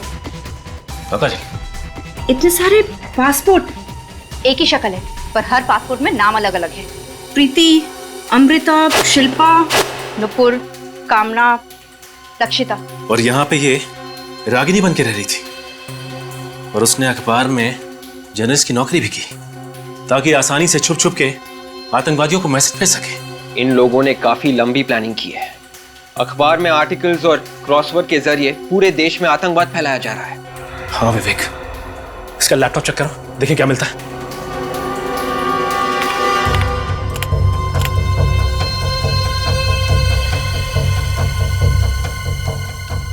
ये है रागिनी का आखिरी आर्टिकल। आर्टिकल पे आज ही की तारीख लिखी है। फिर तो इसमें भी कोई सीक्रेट मैसेज होगा उन आतंकवादियों के लिए। मगर आज का अखबार तो छप चुका है, हमारे पास वक्त भी बहुत कम है। न जाने कितने मासूम और बेगुनाहों की जान जा सकती है अगर हमने उन्हें वक्त पे नहीं रोका तो।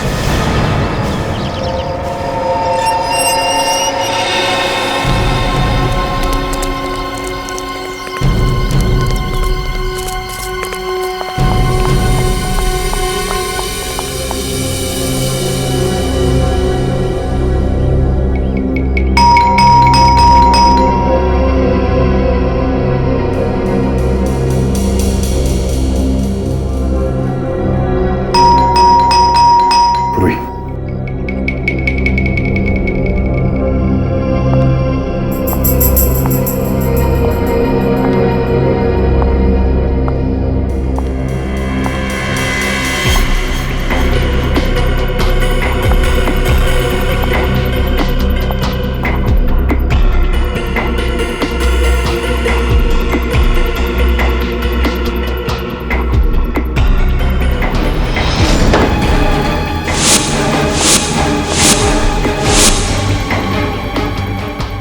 अंदर तो कोई दिख नहीं रहा। आतंकवादियों ने अपना ठिकाना बदल तो नहीं दिया? सर कहीं शेरानी साइबर कैफे में गलत एड्रेस तो नहीं दे दिया? इस घर की अच्छी तरह से तलाशी लो। अगर वो आतंकवादी यहाँ पर थे तो कुछ न कुछ सबूत जरूर मिलेगा। देखो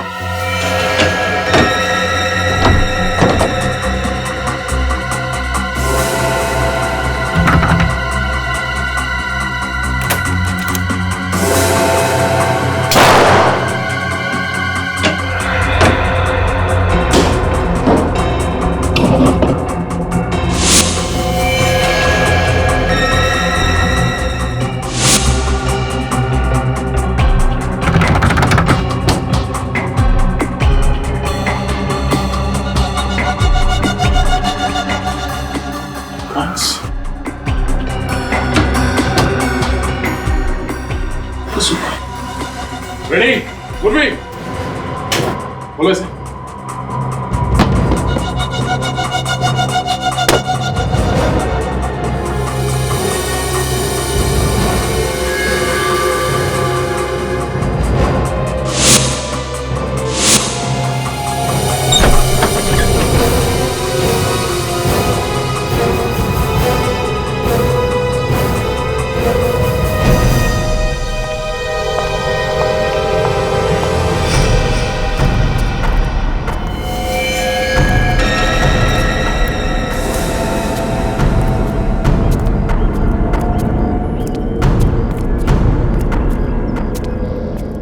My God.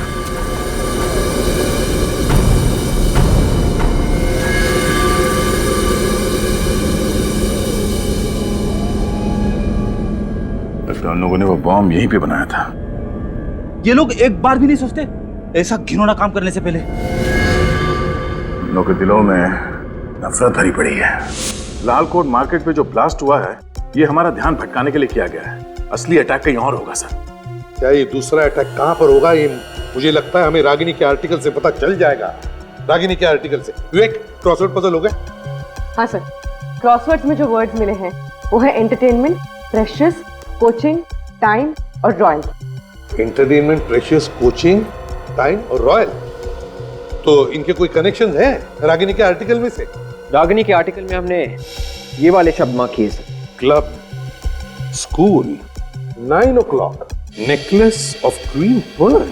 ये क्या हो सकता है? सर, रानी चौक को क्वीन पर्ल नेकलेस के नाम से भी जाना जाता है क्योंकि वहां पे जितनी भी दुकानें हैं वो नेकलेस के शेप में है सर, सेमी एंगुलर शेप में। मतलब अगला ब्लास्ट रानी चौक में होगा? रानी चौक एरिया कोई भीड़ भाड़ का इलाका तो नहीं है। ज्यादातर टेररिस्ट वहीं पर ब्लास्ट करते हैं जहां पर काफी सारे लोग मर सकते हैं। एक काम करो, शहर का मैप लेकर आओ। ये देखो, ये रानी चौक इलाका है। अब हम देखते हैं कि क्रॉसवर्ड में ऐसे कौन से शब्द हैं जो हमें बताएंगे कि ये बॉम्ब ब्लास्ट कहां पर होने वाला है रानी चौक इलाके में। सर, क्रॉसवर्ड में ये शब्द है कोचिंग और इस आर्टिकल में शब्द है स्कूल। तो रानी चौक इलाके में ये जो स्कूल है, टॉयलैंड स्कूल, कहीं ये ब्लास्ट स्कूल में तो नहीं होने वाला है? Toyland school? My God. पूर्वी, टॉयलेट स्कूल में अभी इसी वक्त फोन करो और उनसे पूछो क्या 26 जनवरी है तो उनके स्कूल में कोई फंक्शन है क्या, और अगर है तो कैंसिल करो फंक्शन इसी वक्त, जल्दी। Hello toilet school. हाँ जी मैं सीआईडी से सब इंस्पेक्टर पूर्वी बोल रही हूँ। आपके स्कूल में कोई फंक्शन होने वाला है 26 जनवरी को? क्या नहीं? Okay sir. हाँ सर, उनके स्कूल में कोई कंस्ट्रक्शन का काम चल रहा है, 1 हफ्ते से स्कूल बंद है। इसका मतलब है निशाना कोई और ही है, स्कूल नहीं। सर, इस क्रॉसवर्ड में ये एक और शब्द है एंटरटेनमेंट और इस आर्टिकल में ये शब्द है क्लब।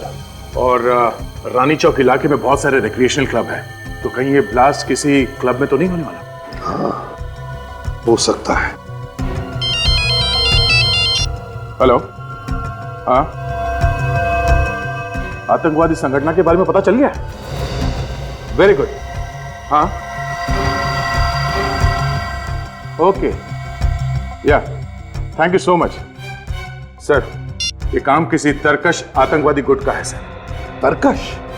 यार, इन लोगों ने तो बहुत सारे शहरों में बहुत से ब्लास्ट किए हैं, कितने सारे लोगों की जानें ली है। लेकिन इस बार हम उनका मकसद पूरा नहीं होने देंगे, नहीं होने देंगे मकसद पूरा।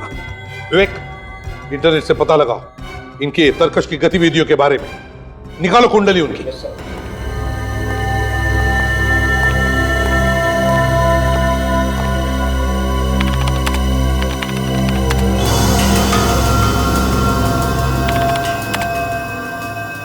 तरकश ने हमारे देश में 5 आतंकवादी हमले किए थे और आज लालकोट मार्केट में जो हमला हुआ था, बॉम्ब ब्लास्ट हुआ था, वो छठा था।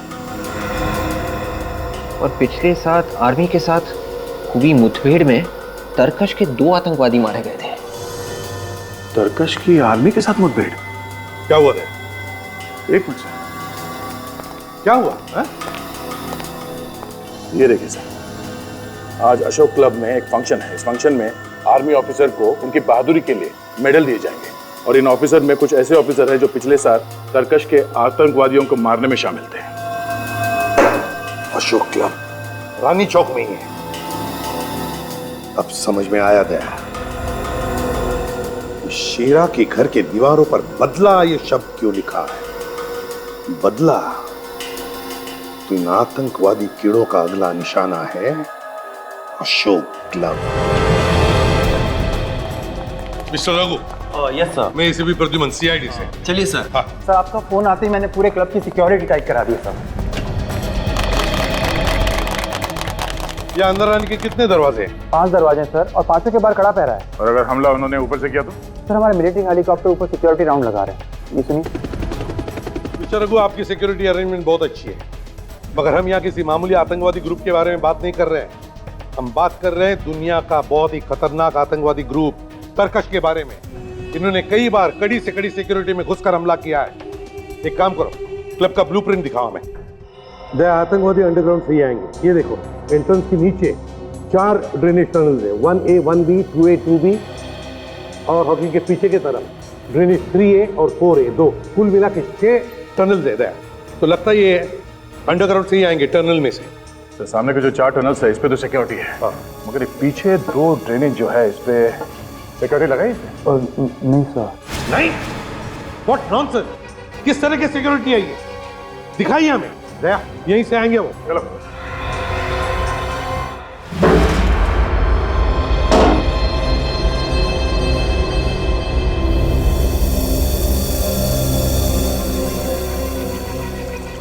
दया, काम तमाम हो गया। हाँ सर। आतंकवादी अंदर घुस गए। जरा मैप ला।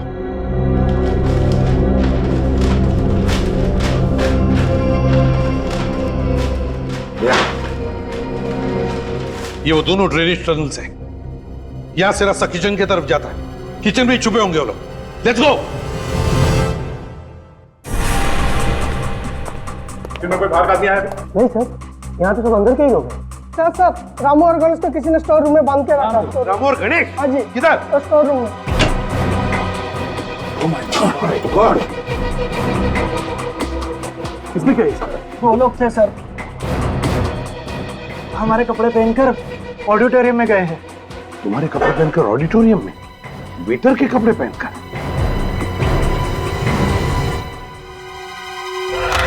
हमारे देश को आजाद करवाने के लिए अनगिनत नौजवानों ने अपनी जान दे दी।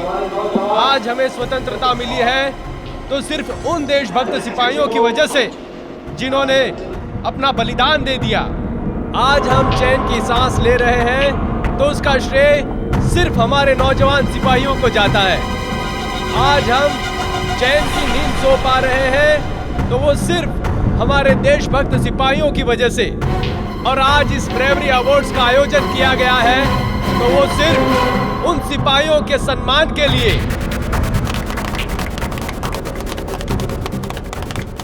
तो हमारे देश वाले चैन से सो सकते हैं। आज उन सिपाहियों को हम सब मिलकर सलामी देते हैं। जय हिंद। सीआईडी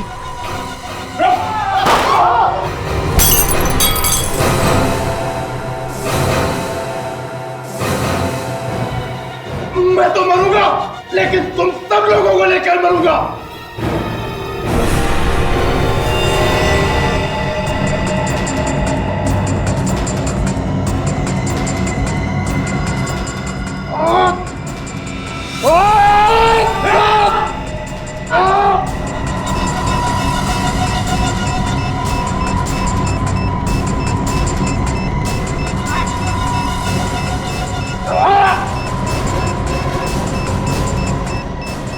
सर, और एक बंदा मिला है, तरकश ग्रुप का। चेहरा का साथी है सर, भागने की कोशिश कर रहा था। हटे, हटे।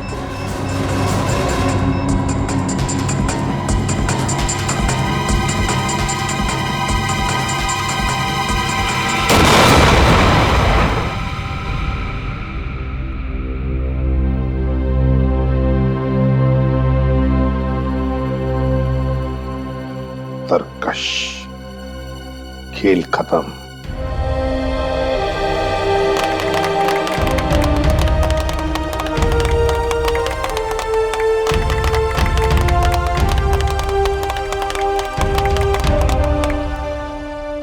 एक सलाम देश के वीरों के नाम।